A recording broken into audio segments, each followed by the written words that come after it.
బీర్కూర్ మండల కేంద్రంలో మార్కెట్ ఆవరణంలో జరిగిన market committee chairman Durgam Shyamala ప్రమాణ స్వీకారంలో పాల్గొన్న మాజీ డీసీసీబీ చైర్మన్ పోచారం భాస్కర్ రెడ్డి, జిల్లా అధికారాన్ని Ramya chairman Durga Shyamala, vice chairman Maya రాములతో ప్రమాణ స్వీకారం చేయించారు. అనంతరం పాలక వర్గంతో ప్రమాణం చేయించిన అనంతరం పోచారం భాస్కర్ రెడ్డి మాట్లాడుతూ ప్రభుత్వ వ్యవసాయ సలహాదారు పోచారు శ్రీనివాసరెడ్డిపై ఎవరైనా అనుచిత వ్యాఖ్యలు చేస్తే ఖబర్దార్ అంటూ ఘాటు వ్యాఖ్యలు చేశారు.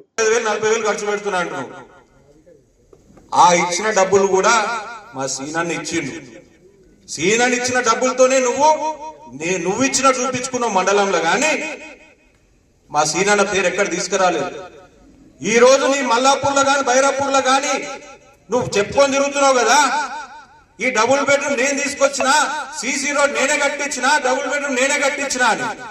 మరి ఈ రోజు పోచారం శ్రీనివాసరెడ్డి గారు లేకపోతే డబుల్ బెడ్రూమ్ వస్తా అని అడుగుతున్నా నేను. ఈ రోజు ఆ గుట్టబాబాకి ఆయన లేని యొక్క అభివృద్ధి చేయగలుగుతామా? ఆయన డబ్బులు తీసుకురాలేకపోతే నువ్వు చేయగలుగుతావా? నువ్వు రోడ్ వర్క్ చేయగలుగుతావా? నువ్వు డబుల్ బెడ్రూమ్ కట్టగలుగుతావా? ఒక్క పని చేయగలుగుతావా అని అడుగుతున్నా ఈ రోజు. ఆయన లేకుంటే నీ జీవితం లేదు. అటువంటిది ఈ రోజు ఆయన 1000 కోట్లు తీసుకొచ్చి ఈ రోజు బీర్కూర్ మండలంలో పెడితే అన్ని నేనే తీసుకొచ్చినా, నేనే పెట్టినా. నువ్వేడికని తీసుకొస్తావు? నీ మాట ఎవరు వింటాడు? ఏ అధికారి వింటాడు నీ మాట? ఆయన తీసుకొచ్చే ప్రతి పైసా ఈ రోజు ఆ రోజు కేసీఆర్ గారి నాయకత్వం తీసుకొచ్చి ఈ రోజు బీర్కూర్ మండలంలో పెట్టడం జరిగింది. ఆయన పేరు చెప్పుకొని బతికిన వ్యక్తివి నువ్వు. అటువంటిది ఈ రోజు ఆయన మోసం చేసిపోయినావు. దీనికి సరైన గుణపాఠం చెప్తాం. మీరు ఆలోచించుకోండి. ఈ రోజు ఆయన బైంసల 70 ఎకరాలు ఉంది. 70 ఎకరాలు యాడికని కొన్నాడు? మాకు లేదు. మా పోచారంలో ఉమ్మడి కుటుంబంలో ఉన్నది 12-13 ఎకరాలు. నా పేరు మీద ఉంది 2 ఎకరాలు. ఎన్ని సంవత్సరాల నుంచి రాజకీయాలు ఉన్నాడు పోచారం శ్రీనివాసరెడ్డి గారు? 40 సంవత్సరాల నుంచి రాజకీయంలో ఉన్న వ్యక్తి. ఆయన కనీసం వ్యవసాయ భూమి కూడా లేదు ఈ రోజు. మరి నీకెక్కడికి వచ్చింది 70 ఎకరాలు? నువ్వు 70 ఎకరాలు బైన్సలు కొన్నావు కదా, ఎవరి పేరు చెప్పుకొని కొన్నావు? అక్కడ మళ్ళా మన సీనన్న పేరే. అక్కడ ఏ పని కావాలన్నా సీనన్న పేరే.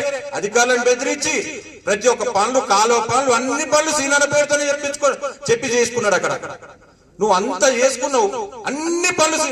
సీనన్న లేకుంటే నీకు నిద్ర పట్టదు. అటువంటి వ్యక్తిని వదిలేసిపోయినావు. నీ మనసు ఎట్లా ఒప్పిందో అర్థమైతలేదు. నేను ఈ రోజు చెప్తున్నా చివరిగా, ఆయన లేని బీర్కూర్ మండలంలో ఒక్క అభివృద్ధి కూడా జరగదు. ఆయనతోనే ఈ రోజు బీర్కూర్ మండలం జరగాలంటే ఆయనతోనే అభివృద్ధి జరుగుతుంది. ఇంకెవరితోనే కాదు. పక్క ఊరికంటే వచ్చిన వ్యక్తితో కాదు. పక్క ఊరికంటే వచ్చిన వ్యక్తిని అది అంటుండే మనోళ్ళు.